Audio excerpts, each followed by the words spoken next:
이 시간에는 6월 5일에 있었던 21년도 9급 지방공무원 시험 문제 풀이를 진행할게요. 같은 날 이제 지방공무원 시험하고 서울시 공무원 시험이 같이 있었는데 올해부터는 그 서울시 공무원 문제는 인사혁신처에 문제 출제를 위탁해서 시험을 치르기 때문에 서울시에서 따로 문제를 치르지 않고 지방직 시험 문제하고 동일한 시험을 가지고 서울시에서 이제 서울시에서 공무원 시험을 치렀어요.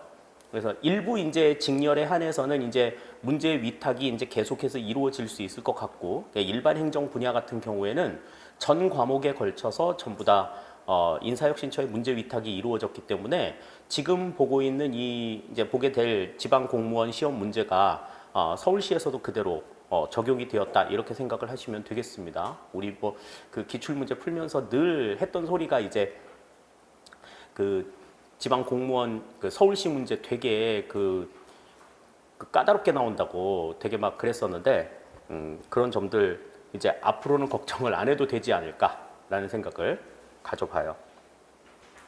지난번에 이제 저희가 그 기출 문제 풀이하면서 말씀을 드렸었지만 작년도에 지방직 문제 시험이 상당히 쉽게 출제가 됐었고 또 지난 4월에 있었던 국가직 시험 문제가 상당히 난이도가 쉽게 나온 편이었기 때문에 이번 지방직 시험 문제는 난이도가 있는 문제들이 나올 것이다.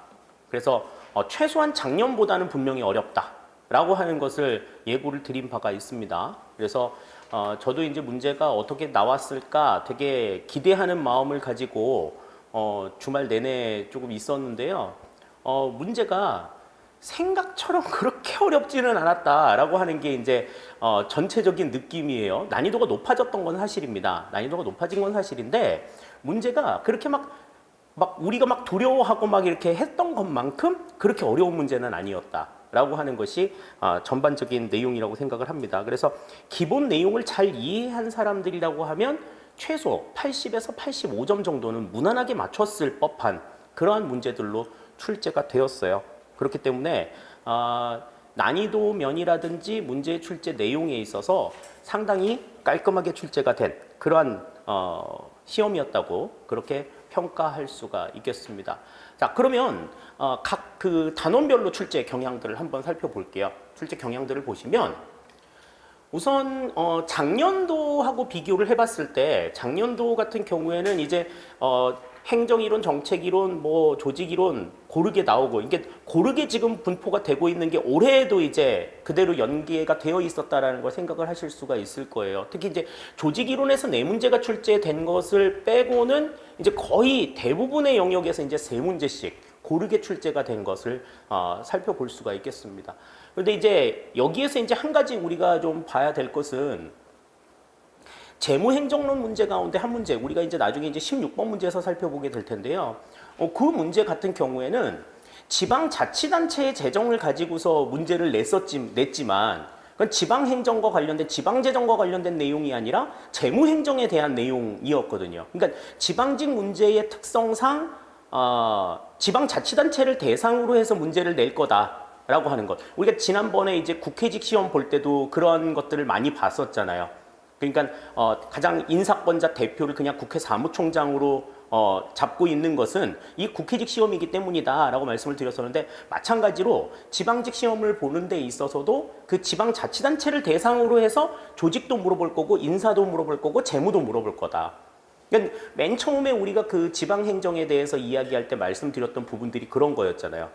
이 조직, 인사, 재무 행정의 에센스 부분들을 지방의 영역에 한정시켜가지고 내놓는 것이 지방행정이다. 그렇게 보면은 이해가 빠를 거다라고 말씀을 드렸는데, 이제 그러한 맥락에서 시험도 출제가 되고 있다라고 하는 것을 우리가 생각을 할 수가 있겠습니다. 그래서 전반적으로 이제 고르게 출제가 되었다라고 하는 점, 그리고 조직인사 재무라고 하더라도 지방의 영역에서 어떻게 적용이 되는지를 우리가 이제 생각을 해야 된다라고 하는 점, 이런 것들이 이번 시험에서 조금 시사해주는 그러한 특징이라고 생각을 할 수가 있을 것 같아요. 자, 다음에 이제 문항별 난이도를 한번 볼게요. 문항별 난이도를 보시면 상중하로 나누었을 때 대략적으로 상에 해당하는 문제가 한 두 문제 정도, 그리고 하에 해당하는 문제가 이제 한 4문제 정도 나왔습니다. 그러니까 하에 해당하는 문제 같은 경우에는 출제자가 점수 주려고 낸 문제다. 이렇게 이제 생각할 수 있을 법한 그런 문제들이고, 상과 관련된 문제는 상은 이제 7급 수준의 난이도를 요구하는 그러한 문제들이어서 9급 수준의 기본적인 내용들만 공부했을 경우에는 다소 조금 해결을 하기 힘들었을 것 같은 그러한 문제들입니다. 나머지의 내용들은 이제 난이도 중짜리의 문제들은 이제 뭐 내용을 알고 있다라고 하면 답을 이제 쉽게 찾을 수는 있었겠지만, 만약에 그렇지 못하다 하더라도 주변의 상황들, 이 지문의 상황들을 놓고 봐가지고 유추해낼 수 있을 법한 그러한 문제들이었다고 판단을 할 수가 있겠어요. 특히 이제 이번 그 시험에서 가장 이제 어려웠던 부분들은 이제 20번 문제였었죠. 그 지방자치단체 기관 구성과 관련된 문제가 상당히 조금 난해했을 것 같은 생각이 드는데, 차분하게 그 지문의 내용들을 봤을 경우에는 모를 만한 내용들은 아니었다라고 생각을 해요. 근데 이제 그거는 아는 내 입장에서나 그렇지, 이제 시험을 준비하시는 여러분들 입장에서는 상당히 좀 당황스러웠을 것 같고 되게 막막했을 것 같다는 생각이 들기도 합니다. 그래서 이제 난이도 상으로 잡아놨었어요. 그러니까 전반적으로 지금 한 18문제가 중이나 하 정도에서 나왔기 때문에 우리가 이제 90점까지는 맞을 수 있지 않았었을까, 이제 그렇게 생각을 해봅니다. 자, 그러면 1번부터 이제 문제들을 한번 살펴보도록 하죠. 1번 문제부터 살펴보겠습니다. 자, 1번입니다. 정치행정 이론론에 대한 설명으로 옳은 것은 그랬어요. 되게 이제 이 옳은 것을 물어보는 문제들 많이 안 나오는데, 1번 문제부터 이제 옳은 것을 이제 훅 치고 들어왔어. 자, 그러면 1번 보죠. 행정국가의 등장과 연관성이 깊다. 그런데 이 행정국가라고 하는 것은 뭐예요? 행정부가 정책 결정이나 집행을 모두 뭐 관여하는, 그래서 후진국이나 개발도상국의 어떤 그 정책에 있어서 흔히 많이 활용이 되는 게 이제 행정국가잖아요. 우리나라 같은 경우에 이제 60년대나 70년대의 상황들을 생각할 수 있겠습니다. 그러니까 결정이나 집행 모두 관여하기 때문에 1번의 내용은 맞는 이야기가 되겠죠. 다음 2번. 윌슨의 행정연구가 공헌하였다. 근데 윌슨의 행정연구는, 여기서 말하는 행정연구는 이제 논문이겠지. 이거는 이원론을 주장한 내용이잖아요. 정치와 행정은 달라라고 주장한 정치행정 이원론의 입장이기 때문에 2번은 해당이 안 되겠고, 다음 3번. 정치는 의사결정의 영역이고 행정은 결정된 내용을 집행한다고 보았다. 결정의 영역과 집행의 내용을 구분을 한 상황이니까 이것도 지금 이원론의 내용이라고 볼 수가 있어요. 아니지? 다음 4번. 행정은 경영과 비슷해야 하며 행정이 지향하는 가치로 절약과 능률을 강조하였다. 그러니까 경영과 비슷해야 한다라고 하는 건 방법적인 측면에서 비슷하고, 그죠? 절약과 능률을 강조한 이 내용은 정치하고는 좀 다른 개념이라고 볼 수가 있는 거지. 어떻게 집행을 해야 능률적으로 집행할 수 있는 거냐, 이거를 생각하는 거기 때문에 이것도 이원론의 입장이라고 볼 수가 있습니다. 따라서 4번도 틀린 내용이다. 따라서 1번에서는 여기서는 1번이 정답이 되는 거 우리가 확인을 할 수가 있겠습니다. 나머지는 전부 다 이제 이원론적인 입장이다. 이렇게 생각하시면 될 것 같아요. 그래서 1번의 정답은 1번이다. 이렇게 우리가 생각할 수 있겠습니다. 자, 다음 2번 보시죠.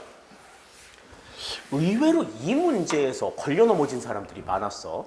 내 그 주변의 사람들 중에 자, 신공공관리론에서 지향하는 기업가적 정부의 특성에 해당하지 않는 것은 그랬습니다. 이거는 이제 그 데이비드 오스본과 테드 게블러가 제시한 기업가적 정부의 10가지 원리, 여기에 이제 해당하지 않는 게 뭐냐, 이 문제거든요. 자, 경쟁적 정부 들어갑니다. 다음 두 번째, 노젓기 정부. 그랬는데 이 신공공관리론에서는 정부의 역할을 뭘로 잡았어요?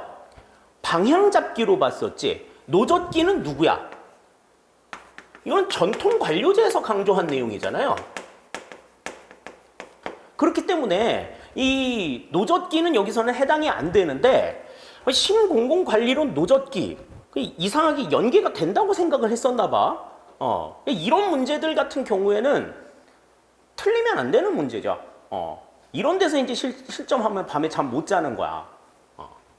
다음 성과 지향적 정보와 미래 대비형 정보 전부 다 10가지 원리에 들어가는 내용이라고 볼 수가 있습니다. 따라서 2번의 정답은 여기서는 2번이 되는 것 우리가 확인을 할 수가 있겠어요. 그래서 기업가적 정보의 10가지 원리, 10대 원리가 어떻게 구성이 되어 있는가 하는 것들은 눈으로 다시 한번 확인을 해볼 필요가 있다 하는 점 말씀을 드리겠습니다. 다음 3번입니다. 공직 분류 체계에 대한 설명으로 옳은 것은 그랬습니다. 또 옳은 거 나왔다. 자, 근데 이제 이 공직 분류 체계에 대해서 우리가 설명을 할 때 그때 말씀을 드렸던 게 이제 어떤 거였어요? 특수 경력직하고 특정직을 혼동하면 안 된다. 이제 그런 말씀 드렸었는데 그와 관련된 문제가 지금 또 나와 있어요. 자, 1번 보면 소방 공무원은 특수 경력직 공무원에 해당한다. 그래서 소방 공무원은 특수 경력직이 아니라 뭐에 해당한다? 특정직 공무원에 해당한다. 경력직 공무원 가운데서 특정직 공무원에 해당한다. 1번이 틀린 내용이고요. 2번. 국회 수석 전문위원은 일반직 공무원에 해당한다. 그런데 이거는 우리 이제 그 기출문제 보면서도 상당히 많이 나왔었죠. 일반직 공무원이 아니라 특수 경력직 공무원 가운데 결정직 공무원에 해당한다. 2번도 틀린 내용이고. 다음에 3번. 차관에서 3급 공무원까지는 특정직 공무원에 해당한다. 그랬는데 일단 특정직이 아니죠. 이 사람들은 어디에 해당돼? 차관 들어가는 정도라 그러면 정무직에 들어간다고 볼 수가 있죠. 다음 경력직 공무원은 실적과 자격에 의해 임용되고 신분이 보장된다. 요게 이제 맞는 내용이 되겠지. 그지? 우리가 이제 시험 점수 받으면은 그 시험 점수가 공무원이 될 수 있는 자격을 부여하는 그러한 내용이다. 그렇게도 말씀을 드렸었잖아요. 따라서 3번의 정답은 여기선 4번이 된다. 이렇게 우리가 생각할 수 있겠습니다.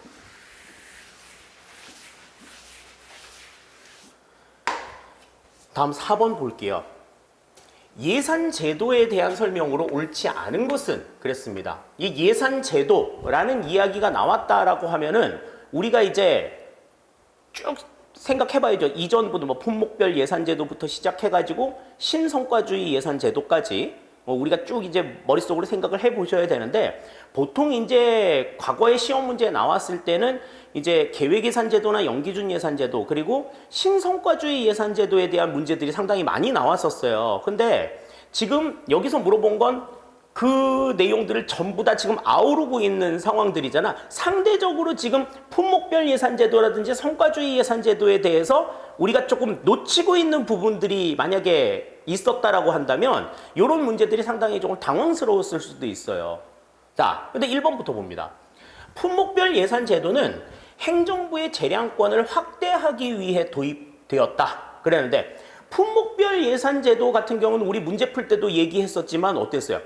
통제 지향의 예산이라고 말씀을 드렸었잖아요. 그러니까 재량이나 이런 것들이 허용이 되지 않아. 그러니까 재량 같은 것들이 오히려 축소가 되지 확대가 되지 않는다. 정해놓은 대로 썼어? 정해놓은 목적대로 쓴 거야? 그 정해져 있는 원칙대로 제대로 집행이 되었는가 하는 것들을 보는 게 품목별 예산제도의 핵심이라고 볼 수가 있는 거죠. 1번은 틀린 내용이에요. 이게 바로 정답이 될 것 같아요. 다음 2번. 성과주의 예산제도는 사업의 단위 원가를 기초로 예산을 편성한다. 자, 어떠한 사업을 하는데 어느 정도의 비용이 투입이 되느냐? 요거에 이제 관심이 있는 거지. 여기에서 이제 강조가 되는 건 뭐예요? 성과주의 예산제도에서 강조가 되는 건 효율성을 강조하는 거다. 그러한 점들을 생각하셔야 되겠고요. 다음 3번. 계획예산제도에서는 장기적인 기획과 단기적인 예산 편성을 연계하여 합리적 예산 배분을 시도한다. 이게 이제 계획예산제도에 대해서 나오는 가장 대표적인 내용이라고 볼 수가 있잖아요. 뭐 이거를 이제 이름 바꿔가지고 다른 예산 제도인 것처럼 내는 문제들도 우리가 많이 봤었고, 그런데 장기적인 기획과 단기적인 예산 편성을 연계하는 형태의 예산은 계획예산제도다. 맞는 이야기고요. 다음 4번 연기준 예산제도는 예산을 편성할 때 전년도 예산에 구애받지 않는다. 그러니까 과거도 필요 없고 미래에 어떻게 될 건지에 대해서도 관심이 없고 지금 현 시점에서 중요도가 어느 정도냐 요거를 이제 따져서 예산을 배분하는 제도이기 때문에 전년도 예산에 구애받지 않는. 전년도 예산에 구애받는 거는 어떤 제도야 이거?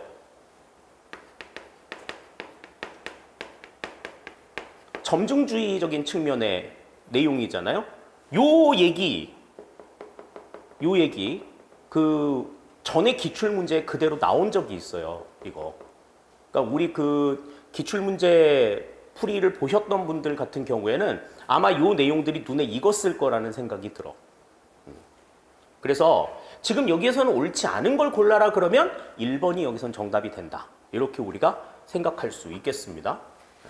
그래서 각각의 예산 제도에 대한 내용들도 살펴보실 필요가 있었을 것 같고요. 다음 5번 보겠습니다. 특별회계 예산과 기금에 대한 설명으로 옳지 않은 것은 그랬습니다. 그러니까 우리가 이제 정부 회계 예산을 살펴볼 때 일반 회계, 특별 회계, 그리고 기금 이렇게 세 가지를 보잖아요.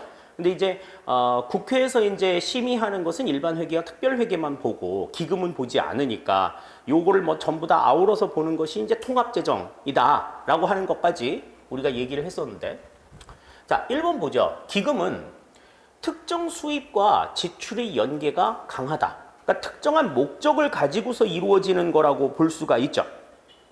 1번 맞는 이야기입니다. 다음 2번 특별회계 예산은 세입과 세출이라는 운영체계를 지닌다. 일반 회계하고 똑같아. 세입, 세출이라는 운영체계를 가지고 있어요. 맞는 얘기입니다. 기금은 조금 다르지만. 다음 3번 특별회계 예산은 한 목적성 차원에서 기금보다 자율성과 탄력성이 강하다.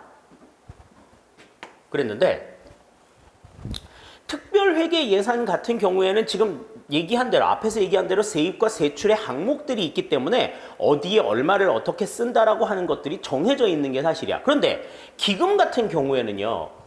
그 기금의 조성 목적과 그 운영 방식에 대해서 그러니까 목적에 부합이 된다라고 하면 그 내용에 대해서는 그냥 자유롭게 쓸 수 있는 그러한 영역 여지들이 있잖아요. 그렇기 때문에 자율성이나 탄력성을 탄력성이 어느 게 더 강하냐라고 봤을 때는 특별회계보다는 기금이 더 탄력성이 강하다라고 볼 수 있는 거죠.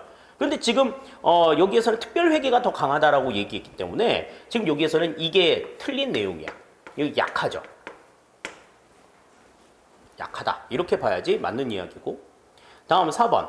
특별회계 예산과 기금은 모두 결산서를 국회에 제출해야 한다. 맞는 얘기죠. 네. 그렇기 때문에 5번에서는 여기서는 3번이 정답이 된다. 이렇게 볼 수가 있어요. 그러니까 특별회계와 기금 같은 경우에는 공통점이 분명히 있지. 분명한 어떤 목적을 가지고서 활용이 된다라고 하는 점에 있어서 특정한 목적을 두고 있다는 점에 있어서 일반 회계와 구분이 되는 건 사실이지만 자율적으로 사용이 될 수 있는 여지는 특별회계보다는 기금이 훨씬 더 세다. 그러니까 2번에서 지금 세입과 세출이라는 운영체계를 지닌다라고 하는 이 내용이 이제 일반 회계와 특별회계가 같은 측면이잖아요. 그러니까 그런 점을 놓고 봤을 때 3번을 맞다, 옳다라고 이야기하기가 좀 쉽지가 않은 거지. 2번 내용을 보고서 3번 내용을 봤을 때 3번 내용이 옳다 이렇게 생각하기는 조금 쉽지 않았을 그런 문제입니다. 5번의 정답은 3번이 되는 것 우리가 확인할 수 있겠어요. 다음 6번입니다. 지방재정에 대한 설명으로 옳지 않은 것은 그랬습니다. 지방재정과 관련해가지고는 여러 가지 이야기들을 좀 했었잖아요. 자, 1번부터 봅니다. 재정자립도는 일반 회계세입 중 지방세와 세외 수입이 차지하는 비중을 말한다. 이 지방세와 세외 수입을 합쳐서 우리는 뭐라고 불렀어? 자주재원이라고 얘기를 했었죠. 자주재원. 그러니까 일반 회계 가운데서 자주재원이 차지하는 비중을 우리는 뭐라고 얘기한다? 재정 자립도라고 이야기를 한다.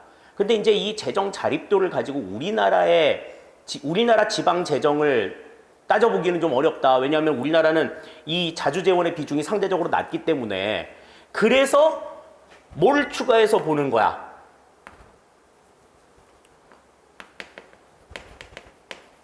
지방 교부세나 보조금 같은 것들을 추가해가지고 일반 재원을 따져보잖아요. 그 일반 재원을 따져보는 게 뭐였어? 재정 자주도였어. 재정 자립도와 재정 자주도의 개념이 좀 분명하게 좀 잡혀 있었다라고 한다면 1번은 확실하게 맞다라고 하는 걸 알 수가 있었겠죠? 그죠? 다음 2번. 국고 보조금은 지방 재정 운영의 자율성을 제고한다. 그랬는데, 자, 자율성을 제고한다는 얘기는 어떤 얘기야? 보조금을 받아가지고 그거를 자기 마음대로 쓸 수 있어야 된다라는 거지. 자기 마음대로 쓸 수 있어야 된다 그랬는데, 우리 왜 보세요? 우리 국고 보조금의 내용들을 봤을 때 보면 다 목적하에 주는 돈들이었잖아. 그지? 단체 위임 사무에 공동 부담하는 금액이라든지, 또 기관 위임 사무에 어떤 일을 위해서 주는 돈이라든지. 그러니까 분명한 목적들이 있었기 때문에 지방 재정 운영의 자율성을 제고한다고 보기는 어려워. 지방 재정 운영의 자율성을 제고할 수 있는 항목은 뭐였어요? 지방 교부세는 가능한 내용이지만 국고 보조금은 그렇지 않다라고 하는 걸 생각할 수 있겠습니다. 그러니까 2번은 이거는 확실하게 틀린 내용이지. 이거는 지방 교부세에 대한 설명이다. 다음 3번. 지방 교부세는 지역 간의 재정 불균형을 시정하기 위한 제도이다. 맞는 얘기죠. 지역 간의 재정 불균형을 시정할 수도 있지만 또 모두 시정할 수 있어. 중앙정부와 지방정부 간의 재정 불균형. 그러니까 수평적인 재정 불균형과 수직적인 재정 불균형 모두를 전부 다 시정하기 위한 목적으로 주는 게 바로 이 지방 교부세다. 그걸 생각하면 3번 맞는 이야기라고 볼 수 있죠. 다음 4번. 지방자치단체는 재해 예방 및 복구 사업의 경비를 조달하기 위해서 지방채를 발행할 수 있다. 맞는 얘기죠? 이번에 이제 코로나 때도 우리 지방채 발행 많이 했을 거야. 그지? 그런 것들 생각하시면 6번의 정답은 2번이 되는 것 확실하게 구분을 하실 수 있을 것 같습니다. 6번의 정답 2번이 되겠고요. 다음 7번 보겠습니다. 변혁적 리더십에 대한 설명으로 옳은 것은 그랬습니다. 옳은 것. 변혁적 리더십은 이제 번스가 제시한 거래적 리더십에 이제 그 상대되는 개념으로 제시가 됐던 내용이잖아요. 그래서 그 내용들을 바탕으로 해서 살펴보실 필요가 있는데, 자, 1번 봅니다. 적응보다 조직의 안정을 강조한다. 안전빵이 아니지. 변혁적 리더십은 약간 모험이 좀 깃들어져야 된다. 그렇게 말씀을 드렸습니다. 그러니까 이거는 변혁적 리더십에 대한 설명이 아니지. 거래적 리더십에 대한 설명이라고 볼 수 있어요. 다음 2번. 기계적 조직 체계에 적합하며 개인적 배려는 하지 않는다. 자, 개별적인 배려가 변혁적 리더십의 요건이었다라고 하는 걸 안다고 하면 이거 분명히 아니다라고 하는 거 확실하게 알 수가 있었겠죠? 다음 3번. 부하에게 새로운 비전을 제시하며 지적 자극을 통한 동기부여를 강조한다. 새로운 비전을 제시하는 것, 그게 영감적 리더십이라고 말씀을 드렸었고, 지적 자극을 통해서 동기부여를 한다. 이게 최선이야? 확실해? 이거 물어본다고 얘기했었잖아요. 3번은 맞는 이야기가 되겠고. 다음, 리더와 부하의 관계를 경제적 교환 관계로 인식하고 보상에 관심을 둔다. 이거는 뭐 완전 빼박 거래적 리더십에 대한 내용이잖아요. 그렇기 때문에 변혁적 리더십에 대한 설명에 해당이 되는 건 여기선 3번이 정답이 된다. 이렇게 우리가 생각할 수 있겠습니다.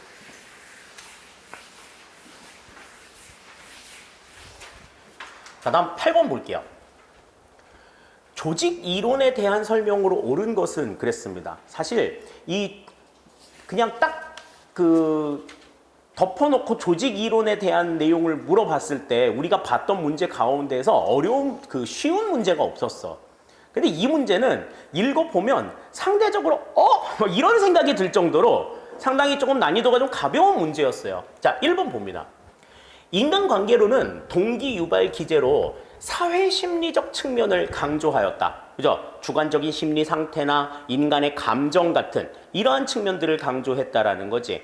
그러니까 예전에 이제 얘기했었던 그 고전조직 이론에서는 경제적인 어떤 요인, 경제적 측면만 강조했던 데 반해서 사회심리적 측면을 강조했다. 1번 맞는 이야기입니다. 다음 2번. 귤릭은 시간 동작 연구를 통해 과학적 관리론을 주장하였다. 시간 동작 연구라는 이야기만 했을 것 같으면 조금 헷갈렸을 수도 있는데 과학적 관리론이라는 얘기로 완전히 쐐기를 박았지. 이거는 귤릭이 얘기한 게 아니라 누가 얘기한 거야? 테일러가 얘기한 거죠. 그죠?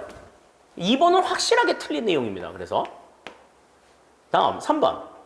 고전적 조직 이론은 조직 내 사회적 능률을 강조하고 조직 속의 인간을 자아 실현인으로 간주한다. 자, 요거는 어떤 거였어? 우리 기본서에서 조직 이론 설명할 때 요 부분들 전부 다 제시했었는데 이거는 고전 조직 이론이 아니라 신고전 조직 이론에서 강조했던 내용들이죠. 그래서 그럼 고전 조직 이론에서 강조했던 건 뭐야? 사회적 능률성이 아니라 기계적 능률성을 강조했었고, 다음에 인간을, 조직 속의 인간을 어떤 사람으로 봤어? 합리적인 경제인으로 봤었죠. 그러니까 뭐에 민감하다? 경제적인 요인에 민감하다.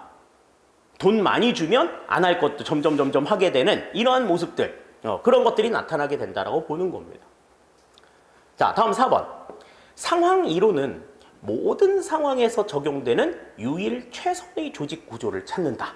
그랬는데 상황 이론이라고 하는 거는 일단 기본 전제가 모든 상황에서 적용이 되는 유일 최선의 조직 구조란 없다. 이런 거는 존재하지 않는다. 이걸 가정하잖아요. 않는다고 가정한다. 그래서 이 상황 이론의 그 캐치프레이즈는 뭐야? 그때그때 달라요 라고 얘기해서 그때그때 달라요. 그러니까 어떤 상황이든지 적용이 될 수 있는 상황은 없다. 그러니까 4번도 틀린 내용이다. 이렇게 볼 수 있는 겁니다. 따라서 8번의 정답은 여기서는 1번이 정답이 되는 것 우리가 확인을 할 수 있겠어요.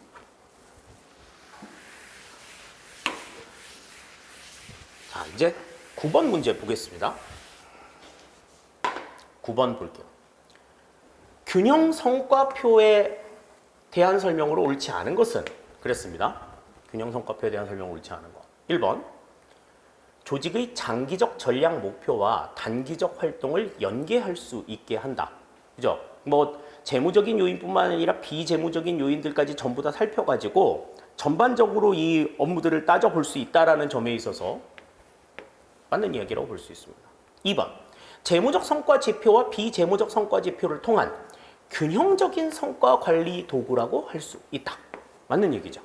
그래서 정책 평가를 할 때도 이 BSC가 사용이 될 수도 있다. 뭐 그런 얘기도 했었습니다. 다음 3번. 재무적 정보 외에 고객, 내부 절차, 학습과 성장 등 조직 운영에 필요한 관점을 추가한 것이다. 그 4가지의 요소들 말씀을 드렸었죠? 3번도 맞는 이야기. 자, 그럼 4번. 고객 관점의 성과 지표는 시민 참여, 적법 절차, 내부 직원의 만족도, 정책 수능도, 공개 등이 있다. 그랬는데 고객 관점의 성과 지표 가운데 시민 참여는 일단은 고객 관점이라고 볼 수 있을 것 같아요. 근데 적법 절차나 내부 직원의 만족도 뭐 이런 것들은 그 내부 프로세스 관점에 해당이 되는 내용이죠. 고객 관점이라고 보기는 어려워. 또 공개가 되는 투명성과 관련된 부분들도 내부 프로세스 관점에 해당이 되는 거고 정책에 대한 수능도 역시도 마찬가지예요. 그렇기 때문에 지금 여기에서는 그 고객 관점의 성과 지표에 해당이 되는 거는 시민 참여 하나밖에 없다 지금. 그렇기 때문에 지금 4번은 아니라고 볼 수가 있는 거지. 그래서 9번의 정답은 여기서는 4번이 된다. 이렇게 우리가 생각을 할 수 있겠습니다. 그러니까 BSC 같은 경우에도 우리가 그 가장 강조했던 게 뭐였어? 그 뭐 하이 스코어 생각하지 말고 로우스코어라 하더라도 그 각각의 요소들 간의 점수가 얼마만큼 밸런스를 맞추고 있는 이게 굉장히 중요하다고 말씀을 드렸잖아요. 그런 맥락에서 이제 내용들을 이해해라 그러는데 너무 넘치게 알려줬나 봐. 문제가 상당히 조금 이렇게 가벼웠죠. 태산인 줄 알고 만났는데 이 그 과속 방지턱을 만난 그러한 기분이 아닌가라는 생각이 듭니다. 자, 다음 10번입니다. 정책 옹호 연합 모형에 대한 설명으로 옳지 않은 것은 그랬습니다. 그러니까 막 뜨끔하고 당황하셨을 법한 그런 문제예요. 이게 뭐냐고 물어보는 사람들도 있었어. 심지어는 이게 제가 전에도 한번 말씀을 드린 적이 있었는데 이 행정학 같은 경우에는요 외국에서 온 학문이기 때문에 전부 다 영어야.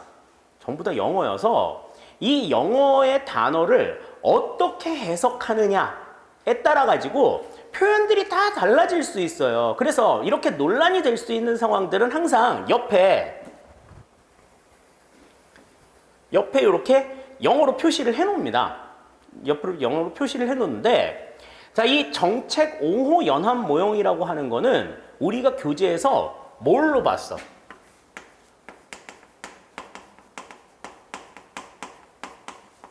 정책 지지 연합 모형이라고 우리가 봤었던 내용이죠.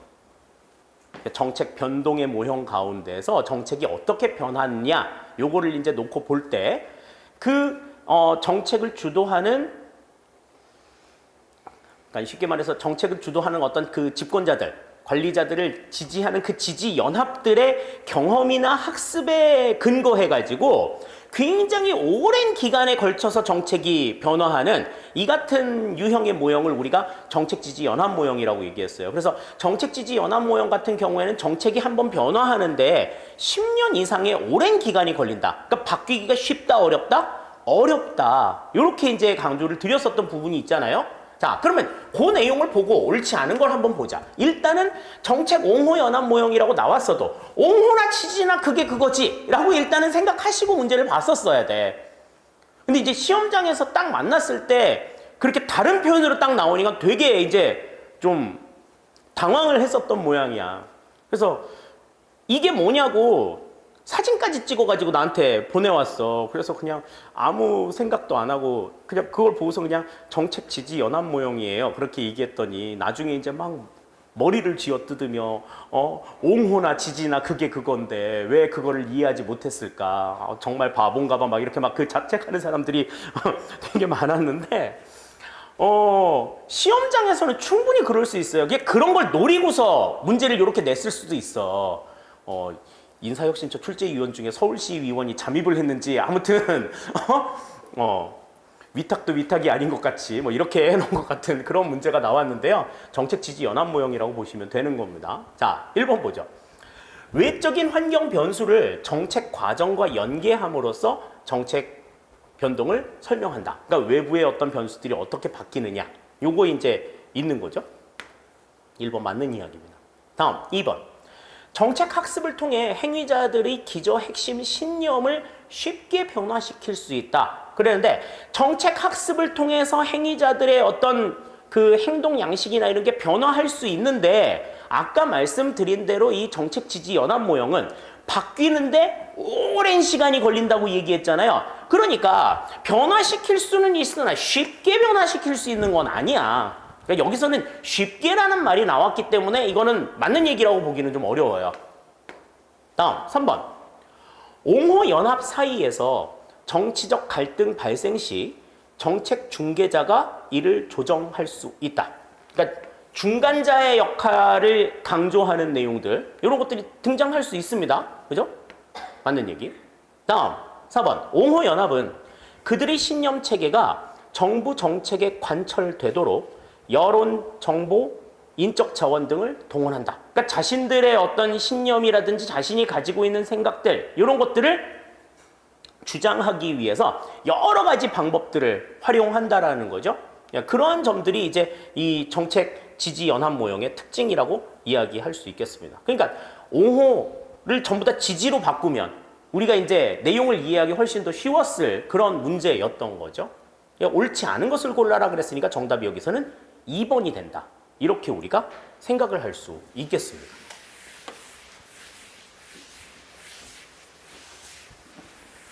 자, 다음 11번 문제 보겠습니다.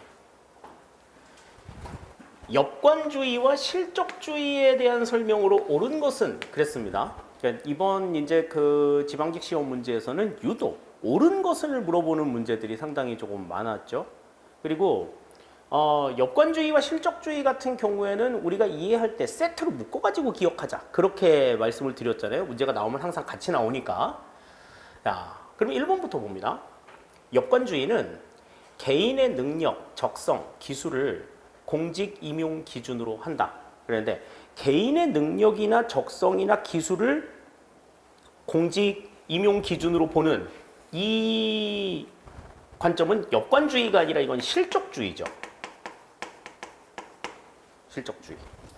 이런 능력, 적성, 기술을 우리가 뭐라고 얘기해? 실적이라고 이야기를 하는 거니까. 다음 2번.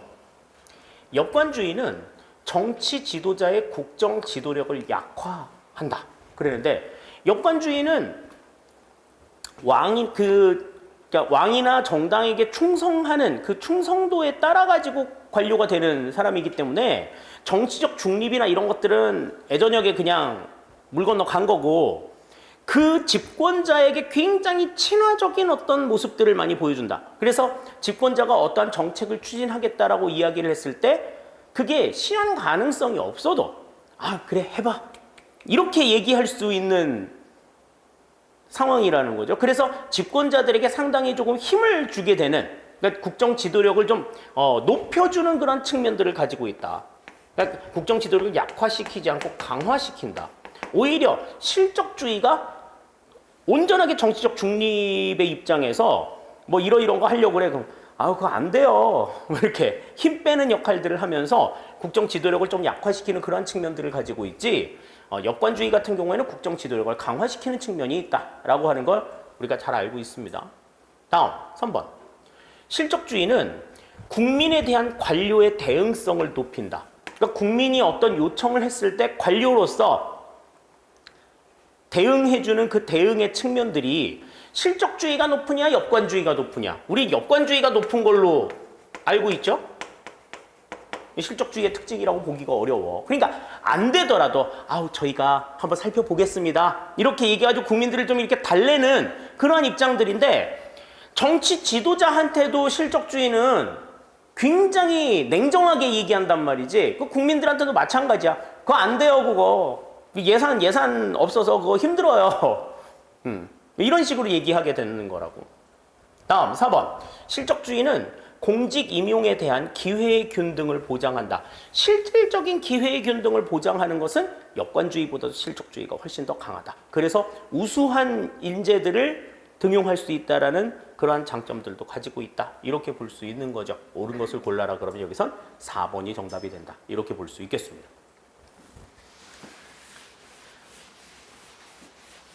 다음 12번 볼게요. 고위 공무원단 제도에 대한 설명으로 옳지 않은 것은 그랬습니다.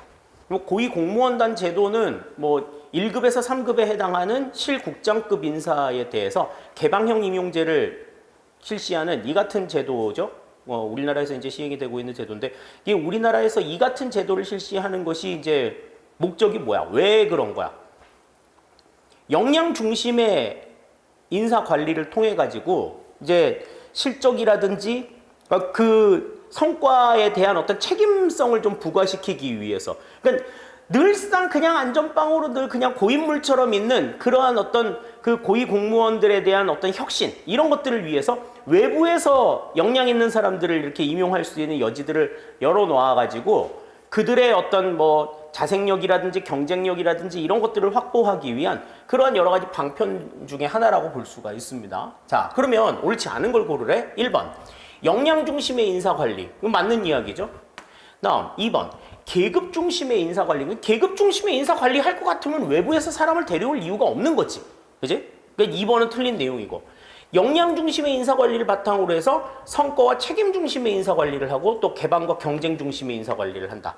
맞는 이야기가 되겠죠. 2번이 여기서는 틀린 내용이다 라고 하는 건 분명하게 생각을 할 수 있겠습니다. 다음 13번입니다.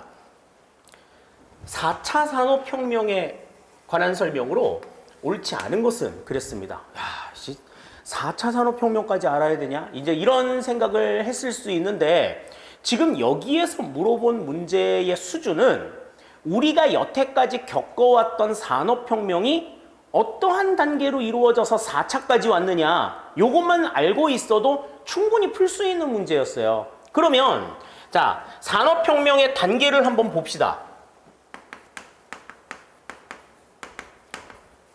우리가 흔히 이제 그냥 산업혁명이라고 이야기했을 때는 18세기에 있었던 산업혁명을 우리가 산업혁명이라고 이야기를 하는데 첫 번째로 우리가 얘기했었던 게 1차 산업혁명이라고 얘기하는 것은 우리가 이 다른 말로 농업혁명이라고 이야기하는 거죠. 농업을 실시함으로 인해서 농업 실시를 통해 가지고 사람들이 이동 생활을 하다가 정착 생활을 하게 된 거야.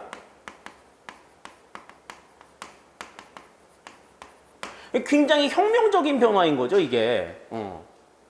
우리 그 시대에 안 살아보셔서 잘 모르시겠지만, 그 시대에 살아봤던 사람들은 맨날 떠돌아다녔다고. 맨날 떠돌아다니는 이동 생활을 했었는데, 농업을 실시하면서 이제 그게 없어지게 되었다. 떠돌아다닌 이유가 뭔데?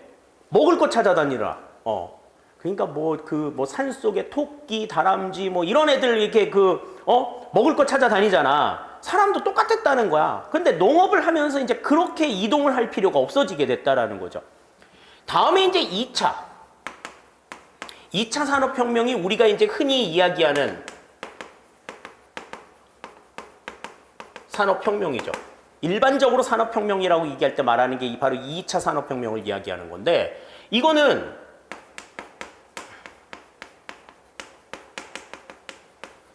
증기기관의 발명이 이제 도화선이 돼가지고 인간의 힘으로는 상상도 못하는 대량 생산이 가능해진 거야. 제품에 대한 대량 생산이 가능해지면서 이제 이를 통해 가지고 어떤 경제적인 부 이런 것들을 창출하게 되었다라는 거죠. 그러면서 이제 어떤 게 등장해?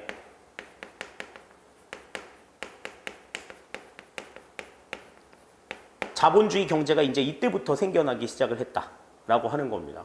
빈부격차와 같은 어떤 부조리 이런 것들도 여기에서 이제 생겨나게 된 거죠. 다음에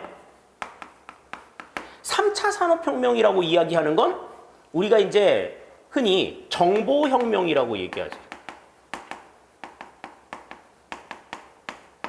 그러니까 어떤 기술, 예전에는 어떤 기술이 산업의 어떤 중심이었다라고 한다면 이제는 정보가 산업의 중심이 되는 거야. 그래서 왜 그런 말도 하잖아요. 2차 산업혁명 때는 비결, 뭐 이런 게 중요했어. 우리 그 흔히 얘기하는 노하우가 중요하다. 하우를 아는 게 중요해. 어떻게 그렇게 했어? 어떤 방법을 써가지고 이렇게 성공할 수 있었어? 그런 성공의 방법을 아는 게 중요했는데 이 정보가 산업의 중심이 되는 정보혁명 시대에 와서는 이제 어떻게 된 거야? 뭘 아는 게 중요하다? 그 정보가 어디에 있는 것가를 아는 게 중요하다. 노웨어를 강조하는 거죠. 방법은 다 널려 있어. 방법은 다 널려 있는데 그 방법이 어디에 있는지를 찾는 게 중요하다. 그러니까 이런 방법 같은 경우에는 전부 다 공유가 가능하다라는 거지. 그러니까 인터넷이 이제 강조가 되는 게 이제 공유의 정신이라든지 뭐 이런 것들이 이제 강조가 된 게 요 3차 정보혁명을 통해서 이루어지게 된 내용이라는 거죠. 자, 그런데 이제 4차 산업혁명은 이 정보혁명보다도 또 더 나간 그러한 상태라는 거야. 그래서 예전에는 이제 그 정보가 있고 그 정보를 네트워크망을 통해 가지고 연결시켜서 서로 공유하고 뭐 이런 것들이 핵심이었는데 이제는 그 연결된 그 공유 상태를 뛰어넘는 그러한 상태가 나온다라는 거지. 왜 우리 그래서 그 어떤 그 통신사에서 그렇게 광고하잖아. 초시대라는 얘기하잖아. 그 여기에서 이제 강조가 되는 내용이 지금 여기도 나오지만 초연결, 초지능. 그러니까 물리적으로 연결이 되어 있고 물리적인 어떤 지능의 상태를 뛰어넘는 뭐가 나오는 거야. 그래서 등장하는 게 이제 뭐예요? 유비쿼터스라든지 그 다음에 인공지능 같은 것들이 이제 이 4차 산업혁명 시대 때는 강조가 되는 내용이다. 이렇게 우리가 볼 수 있는 거죠. 지금 문제에서 강조하고 있는 건, 물어보고 있는 건 요 내용이야, 요 내용. 자, 그러면 1번부터 봅시다. 초연결성, 초지능성 등의 특징이 있다. 요거는 맞는 이야기죠. 다음, 두 번째. 대량 생산 및 규모의 경제 확산이 핵심이다. 그런데 대량 생산이나 규모의 경제라고 하는 거는 이거는 2차 산업혁명 때 나타나는 얘기인 거지. 18세기 때 이미 나온 얘기야. 4차 산업혁명 때 새로울 게 없는 이야기인 거지. 다음 3번. 사물 인터넷은 스마트 도시 구현에 도움이 된다. 사물 인터넷, 우리가 흔히 이제 IoT라고 이야기하는 거죠. 뭐 냉장고나 보일러나 뭐 전등이나 뭐 이런 것들에 전부 다 네트워크를 연결시켜가지고 그 네트워크를 통해가지고 그 내용들을 작동하는 그러한 모습들. 이게 이제 사물 IoT가 되는 거죠. 맞는 이야기입니다. 4번. 빅데이터를 활용한 맞춤형 공공 서비스 제공이 가능하다. 그렇습니다. 특히 또 이제 이 빅데이터가 뭐냐? 요거를 이제 묻는 문제들이 또 나올 가능성들도 있어요. 하지만 이제 여기서는 이제 그런 문제들을 물어보지는 않았는데 전부 다 총망라해가지고 이러한 것들이 이제 산업의 중심이 되는 사회를 우리가 4차 산업혁명 시대라고 이야기를 한다. 그렇게 우리가 생각하시면 되겠습니다. 그러니까 눈에 보이는 그게 전부가 아니라는 거지. 보이지 않는 상황에 대해서도 우리가 컨트롤을 할 수 있는 그러한 시대가 됐다라는 거죠. 그러니까 지금 얘기하는 초연결성이라고 하는 것이 바로 그러한 맥락이라고 볼 수가 있겠습니다. 따라서 13번의 정답은 2번이 정답이 된다. 이렇게 우리가 생각할 수 있겠네요. 그러니까 산업혁명의 구분이 어떻게 이루어져 있느냐, 단계별로 1, 2, 3차 산업혁명이 어떻게 발달이 되어 왔는가 하는 것들, 우리가 그 내용들만 확실하게 정리를 해두시면 되겠습니다. 다음 14번 볼게요.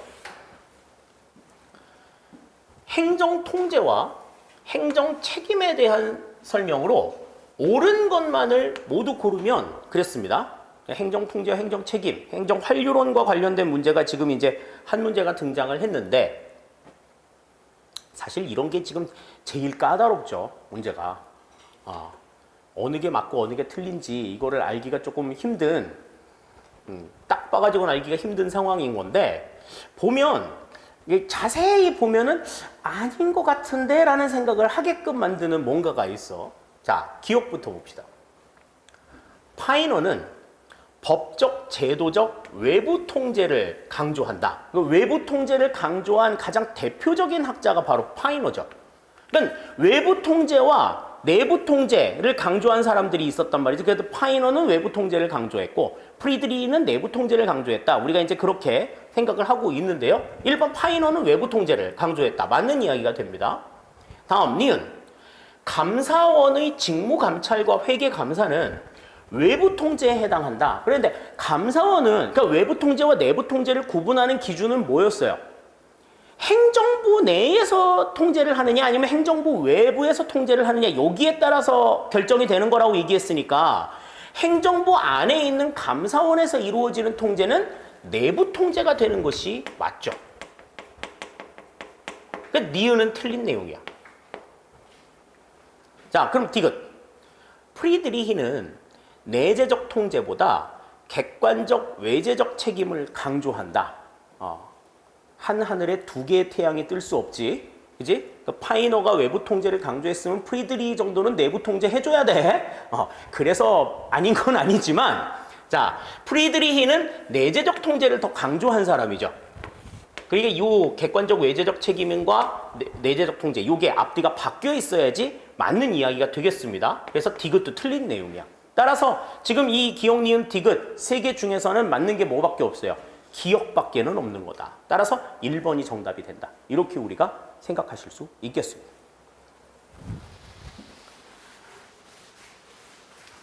다음 15번이에요.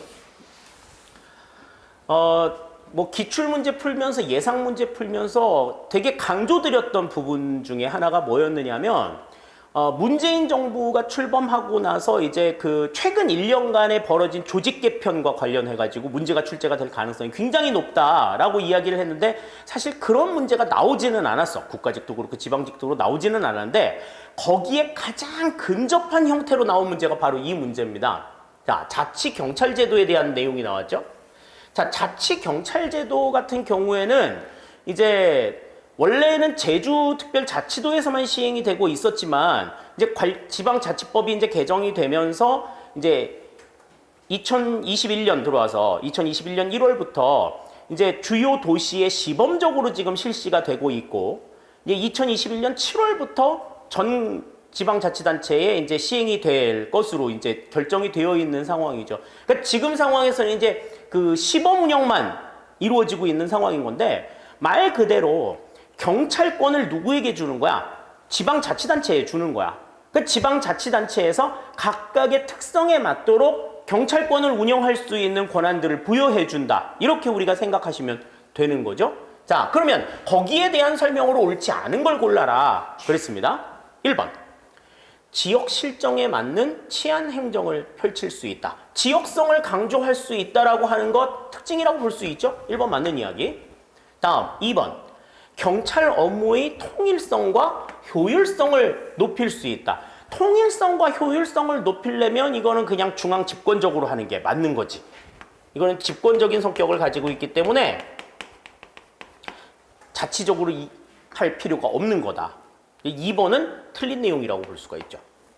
다음 3번. 제주자치경찰단은 주민의 생활 안전 활동에 관한 사무를 수행한다. 지금 공식적으로 시행을 하고 있는, 정식 시행을 하고 있는 곳은 제주특별자치도밖에 없다. 내년부터는 이제 달라지겠지만 맞는 얘기. 다음 4번. 자치경찰 사무를 관장하기 위하여 광역자치단체에 시도자치경찰위원회를 둔다. 맞는 이야기가 되겠습니다. 따라서 지금 여기서 옳지 않은 걸 골라라 그러면 2번이 정답이 된다. 이렇게 우리가 생각을 할 수가 있겠어요. 그러니까 자치경찰 제도가 이제 앞으로 시행이 된다. 지금 시행이 되고 있는 건 이제 부분적으로 시행이 되고 있는 내용이어서 거기에 대한 내용들만 지금 우선은 언급이 됐는데 앞으로는 이제 조금 더 확산이 되어서 깊이 있게 문제가 나올 가능성들도 있어 보입니다. 그런 점들 생각하시고 정답 2번으로 기억해 두시면 좋겠습니다. 다음 16번입니다. 지방자치단체의 예비비에 대한 설명으로 옳지 않은 것은 그랬습니다. 그러니까 지금 이거는 지방자치단체를 대상으로 문제를 출제하기는 했지만 예비비를 물어본 내용이죠. 그러니까 이거는 재무행정과 관련된 내용인 거야. 거기에 대한 설명으로 옳지 않은 걸 골라라 그랬습니다. 자, 1번. 예측할 수 없는 예산 외의 지출에 충당하기 위하여 예산에 계상한다. 맞는 얘기지. 그러니까 뭐 의도치 않게 사용이 되어야 될 어떤 필요가 생겼거나 그랬을 때 그런 목적을 충당하기 위해서 쟁여놓는 돈이 예비비다. 그랬죠. 다음 2번. 일반 회계의 경우 예산 총액의 100분의 1 이내의 금액을 예비비로 계상하여야 한다. 1% 이내의 금액이다. 그렇죠?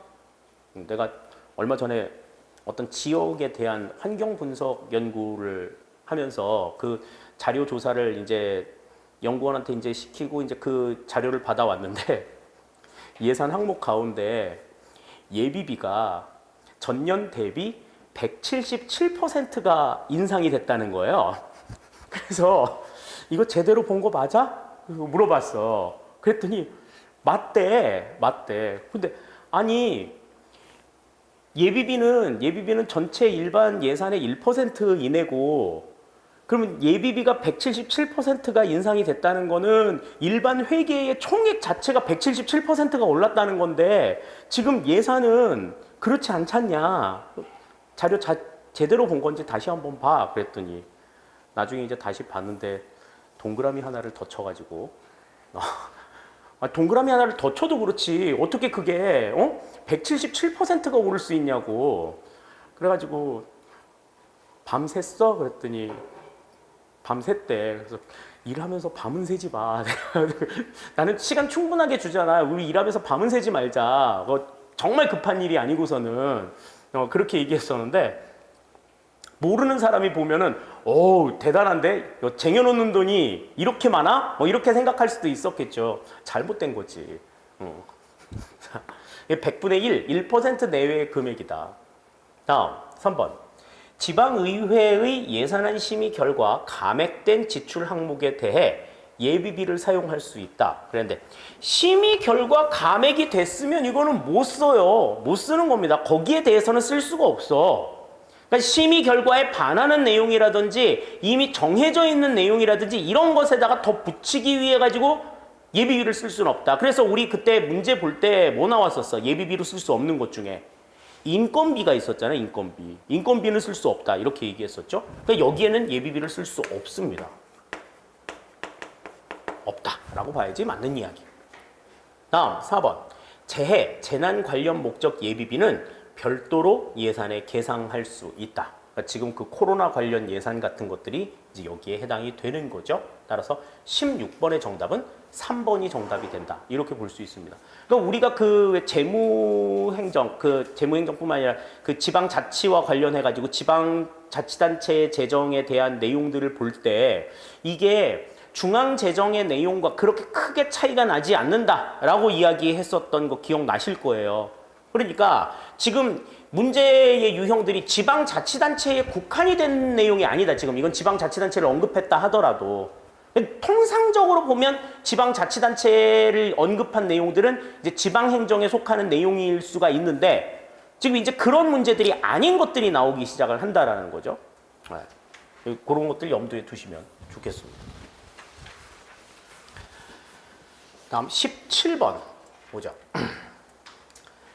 앨리슨 모형 중 다음 내용에 초점을 두고 정책 결정을 설명하는 것은 그랬습니다. 앨리슨 모형 같은 경우에는 이제 쿠바 미사일 사태를 해결하기 위한 과정에서 사용이 되었던 이 정책 결정 모형을 앨리슨이 이제 3가지 정도로 이제 구분을 해 놓은 그러한 구분해서 정리해 놓은 내용이다. 그렇게 이야기를 했었고, 그리고 이제 이 내용들이 어떤 상황에 어떤 모형이 사용이 되느냐 하는 것들이 이제는 그렇게 크게 의미가 없어졌기 때문에 우리가 이제 이 앨리슨 모형을 기억할 때는 어떻게 기억하자고 얘기했었어요.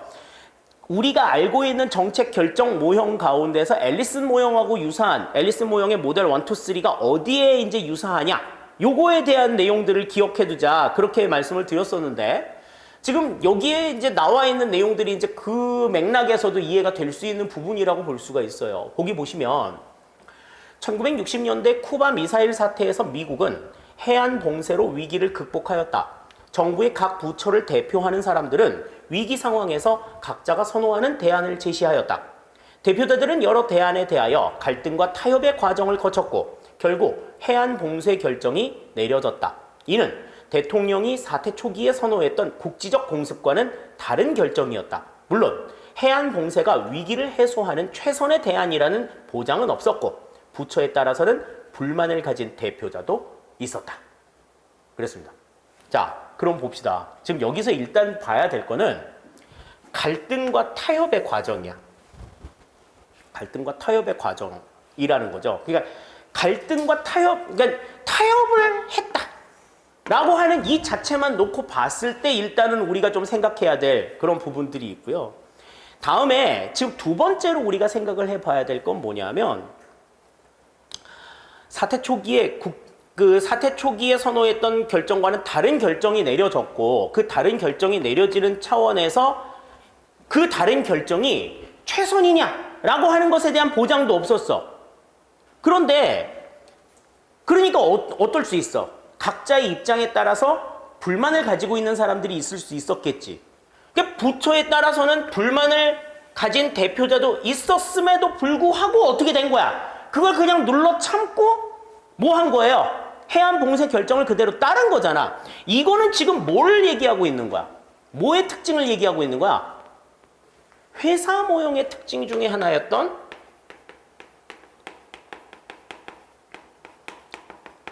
갈등의 준해결을 이야기하고 있는 거죠. 그렇기 때문에 그러니까 지금 여기에서는 뭐를 얘기해요? 회사 모형과 유사한 형태의 결정이라고 볼 수 있는 거야. 그래서 지금 1번, 2번, 3번, 4번 나왔는데 쓰레기통 모형은 해당도 돼? 안 되지. 이거 2번으로 찍으면 아주 화낸다 진짜 정말. 찍더라도 2번으로 찍으면 안 되는 내용이었던 거죠. 자, 다음 합리적 행위자 모형은 합리 모형과 관련된 내용이고 조직 과정 모형은 뭐하고 관련된다 그랬어? 점증 모형과 연관이 있다고 말씀을 드렸고요. 관료 정치 모형이 회사 모형과 연관이 있다라고 말씀을 드렸었죠. 그러니까 일단은 갈등과 타협의 과정을 거친다. 그러니까 서로의 어떤 의견 조율을 하는 데 있어서 지금 여기에서 결정이 나는 건 맨 마지막에 나오는 요 내용이야. 요 내용. 불만을 가지고 있는 사람의 불만이 온전하게 해결이 되지 않은 상황에서 지금 결정이 이루어져 가지고 가는 거지. 전체를 위해서는. 그러니까 이거는 우리가 알고 있는 통상적인 정책 결정 모형 가운데 어디에 가까운 거예요? 회사 모형과 가까운 내용이다. 회사 모형과 가까운 내용들을 찾아라. 그러면은 뭐가 되겠어? 관료 정치 모형이 되는 거죠. 정답이 그래서 여기선 4번이 된다. 이렇게 우리가 볼 수 있겠습니다. 자, 다음 18번 문제 볼게요. 신제도주의에 대한 설명으로 옳지 않은 것은 그랬습니다. 신제도주의 그러면 우리가 이제 세 가지를 생각했었죠. 그죠? 역사적 신제도주의, 그다음에 합리적 결정의 신제도주의, 그다음에 사회학적 신제도주의 이렇게 이제 세 가지를 이야기했었는데 거기에 대한 설명으로 옳지 않은 걸 골라라 그랬습니다. 1번. 제도는 법률, 규범, 관습 등을 포함한다. 그러니까 딱 법제적으로 만들어진 제도뿐만이 아니라 보이지 않는 그냥 습관처럼 이루어져 있는 그러한 보이지 않는 제도들까지 포함한다. 맞는 이야기. 다음 2번. 역사적 제도주의는 제도가 경로 의존성을 따른다고 본다. 계속해서 나아가려고 하는 성질, 역사적 신제도주의의 핵심 키워드라고 말씀을 드렸죠. 경로 의존성. 2번 맞는 이야기. 다음 사회학적 신제도주의는 적절성의 논리보다 결과성의 논리를 중시한다.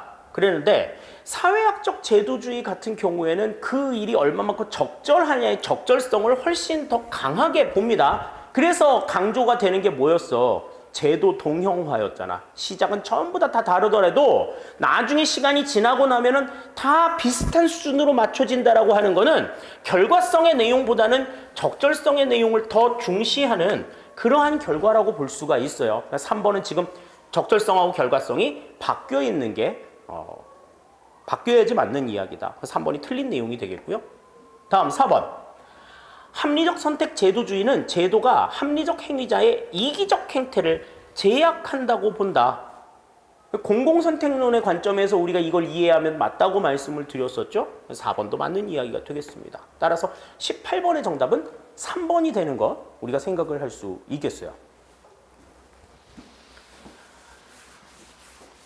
자, 다음 19번 보겠습니다. 정책 실험에서 내적 타당성을 위협하는 요인 중 다음 설명에 해당하는 것은 그랬습니다. 이게 내적 타당성 저해 요인 같은 경우에는 굉장히 가지수가 좀 많았잖아요. 그래서 이제 외적 타당성 저해 요인에 비해서 우리가 이제 좀 이해하기가 좀 쉽지 않았던 내용들인데, 자, 보기 봅니다. 사전 측정을 경험한 실험 대상자들이 측정 내용에 대해 친숙해지거나 학습 효과를 얻음으로써 사후 측정 때 실험 집단의 측정 값에 영향을 주는 효과이며 눈에 띄지 않는 관찰 방법 등으로 통제할 수 있다. 그랬는데 지금 여기에서 그 측정 값에 영향을 주는 게 뭐야? 사전 측정에 대한 경험이죠. 이미 그냥 측정을 했다라는, 이미 측정을 경험했다라는 그 사실 자체가 나중에 측정을 할 때 영향을 주는 이 같은 요인을 뭐라고 이야기하느냐 하는 겁니다.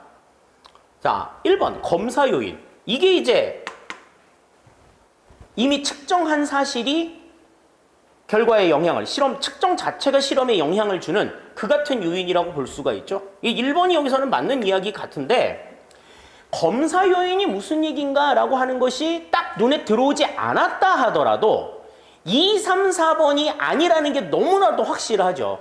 자, 2번 선발 요인은 뭐였어? 실험 집단과 통제 집단의 동질성을 확보하지 못함으로 인해 가지고 나타나는 내적 타당성 저해 요인을 우리가 선발 요인이라고 얘기를 했고, 다음 상실 요인이라고 하는 건 뭐예요? 집단의 구성원이 일부 빠져나간 상황에서 그 집단을 같은 집단이라고 볼 수 있느냐, 그로 인해서 나타나는 내적 타당성 저해 요인을 우리가 상실 요인이라고 얘기하고, 역사 요인이라고 하는 건 뭐였어? 내적 타당성 저해 요인 가운데서 가장 첫 번째로 나왔었던 내용이죠. 실험이 진행이 되는 과정에서 우연하게 발생한 돌발 상황으로 인해 가지고 측정값에 영향을 주는 이 같은 요인을 우리가 역사 요인이라고 이야기한다.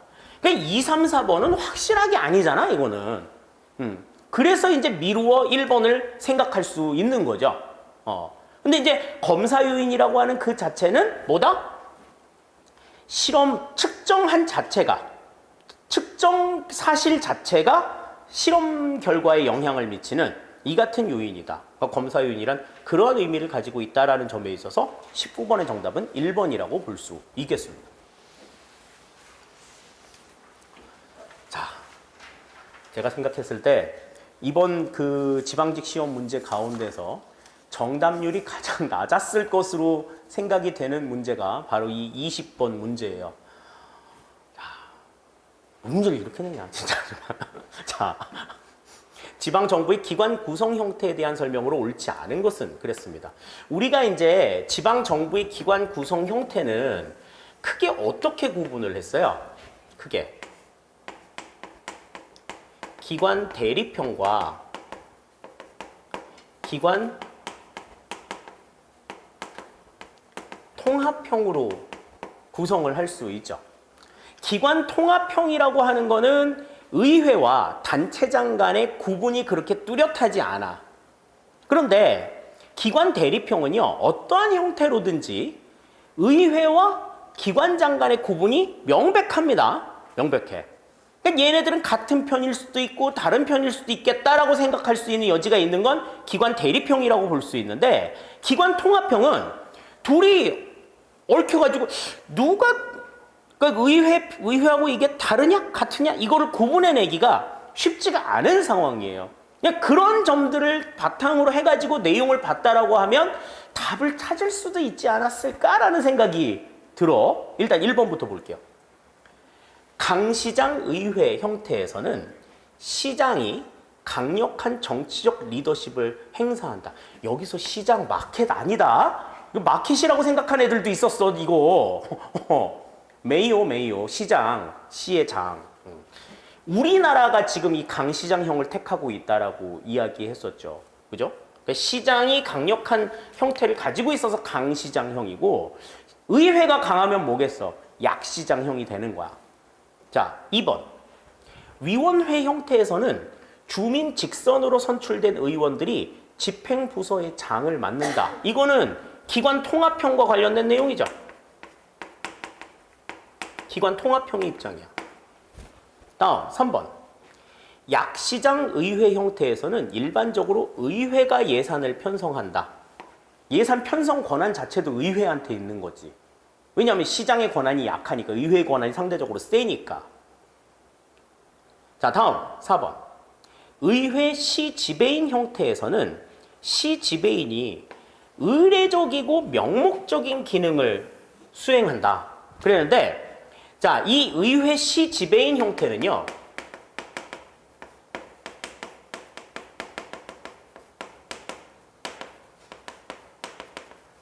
일단 첫 번째,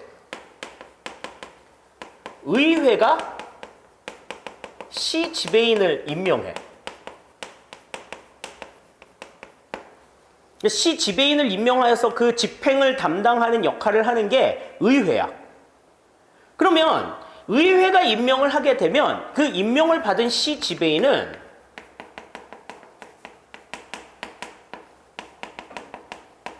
지방자치에 대한 전반을 의회의 어떤 지시나 의회의 의도대로 움직이는 그런 게 아니라 자신의 전문적인 어떤 역량을 바탕으로 해가지고 책임 있게 수행을 하는 거야. 자신의 전문 역량을 통해 책임 수행을 한다. 그러니까 이 의회는 시 지배인을 임명할 수 있는 권한이 있을 뿐이야.